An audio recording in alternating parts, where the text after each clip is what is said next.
Hello friends, welcome on my UPSC. This is a current affairs daily basis MCQ initiative based on the latest current affairs. Today we are going to discuss some important current affairs MCQs for November 5th, 2020. Let's begin.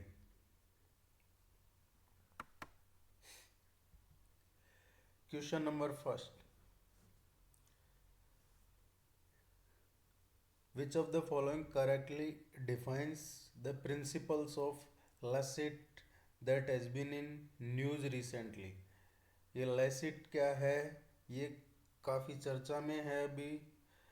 सो इसके बारे में बात करते हैं कि ये principal क्या है actually. Lassit relies on the division between private life, where adherents believe religion belongs, and public sphere, in which each individual adherents believe should appear as a simple citizen equal to all other citizens, devoid of ethnic religion or other particularities. Okay. In 1905, French law separating the church and the state is now over 100 years old. The Lassit principle is defines, despite the term not being mentioned in the text, is unique in the world and is an integral part of France's contemporary political DNA. So, what is this principle of Lassit? The principle of Lassit is secularism. Secularism is the principle of Lassit. So the correct answer is this one. आप इतना ही ध्यान रख सकते हैं इसमें कि what is the this Lassit, and Lassit is associated with secularism. Okay.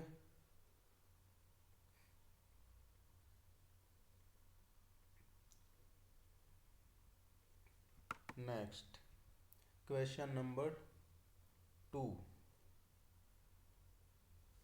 Which of the following institution is organizing the virtual global investor roundtable 2020? ये अभी रिसेंटली हुआ है. एक्चुअली ये आज होने वाला है 5 नवंबर को. So what is this virtual global investor roundtable?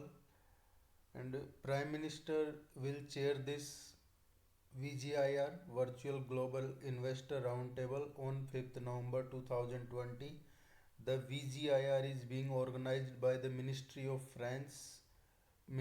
Finance, Government of India, and National Investment and Infrastructure Fund. It is an exclusive dialogue between leading global institutional investors, Indian business leaders, and the highest decision makers from the Government of India and financial market regulators. तो आप समझ गए ये क्या है. ये actually जो global level पे इंस्टीट्यूशनल जो इन्वेस्टर हैं उनका, इंडियन बिजनेस लीडर्स का, और जो हाईएस्ट गवर्नमेंट बॉडीज़ हैं या फाइनेंशियल रेगुलेटर्स हैं उनकी मीटिंग है, उनके डायलॉग है, उनका उनके बीच में उनकी मीटिंग है. So which organise this virtual meet, and this will be organized by NIIF, National Investment and Infrastructure Fund. This one is the correct answer, second one. ये आज होने वाला है 5 नवंबर को.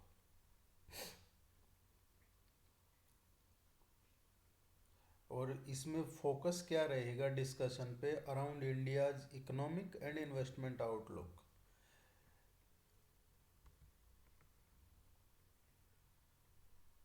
Next question. Which of the following lake is the northernmost of all the Great Lakes? देखिए इनके बारे में आप ज़रूर पढ़िएगा जब वर्ल्ड ज्योग्राफी पढ़ें तब।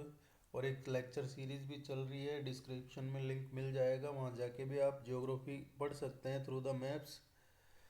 सो इस क्वेश्चन की बात करते हैं, which of the following is northern most of all the great lakes. और ये ग्रेट लेक्स जो हैं ये यहाँ है नदर्न अमेरिका में, नॉर्थ अमेरिका में है ये। This is one is lake Superior, Michigan, Huron, Erie और Ontario. So which one is in northernmost? Lake Superior is in northernmost, and this one is the most southern lake. आप इनको map में देख सकते हैं और इनके बारे में और डिटेल में पढ़ सकते हैं कि इनके आसपास कौन सी सिटीज़ है बड़ी, और रिवर्स कौन से हैं, माउंटेन्स कौन से हैं। So the correct answer is lake superior. First one is the correct answer. Consider the following statements regarding the COVID-19 Sri Shakti Challenge. What is this? So इसके बारे में देखते हैं स्टेटमेंट्स क्या है। उससे पहले मैं आपको बता दूं कि ये जो कोविड-19 श्री शक्ति चैलेंज क्या है। ये है कि इसको ऑर्गेनाइज किया है माई GOV in collaboration with UN women. United Nations women है उसके साथ माई GOV ने ऑर्गेनाइज किया है अभी ये recently Shri Shakti challenge, with an objective to encourage and involve women-led startups to come up with innovative solutions that can help in the fight against COVID-19 or solve problems that impact a large number of women। तो ये completely women से related है और इसका objective भी यही है to encourage the women and involvement increase the women in the startups. So अब फर्स्ट ऑप्शन की बात करते हैं। It was organised by my GOV in collaboration with UN Women. This one is the correct one. Second, it aimed to encourage and involve women-led startups to come up with innovative solutions that can help in the fight against COVID-19. So both these statements are correct. So third one is the right answer. इसको याद रखिएगा आप, यह important question है। Next one. Fifth question. Which of the following are correctly matched? Nice, France, Vienna, Austria, Herat, Syria. तो statement first की बात करते हैं हम। Nice is in France, located in the French Riviera on the south east coast of France on the Mediterranean sea. तो आप इसको ध्यान रखिएगा, ये काफ़ी इंपॉर्टेंट है geographically. And this is also located at the foot of the Alps. जो Alps पर्वत सीरीज है, एक माउंटेन सीरीज है, वहाँ पे है ये। And gneiss is the second largest city in France on the Mediterranean coast.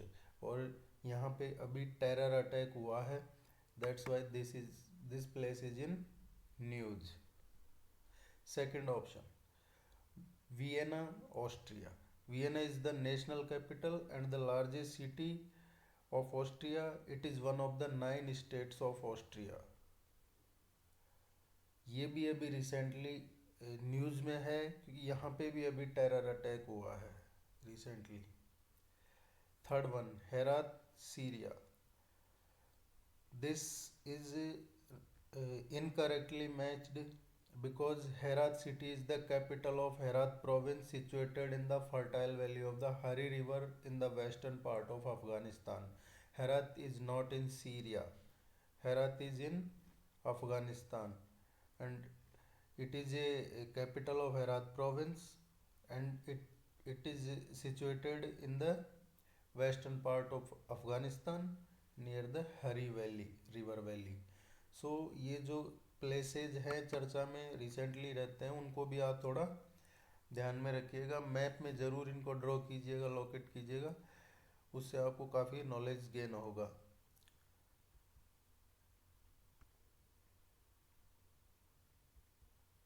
Thank you so much. If you guys found these questions useful, so please do subscribe the channel. Thank you very much. Best wishes for your upcoming exams. Thank you.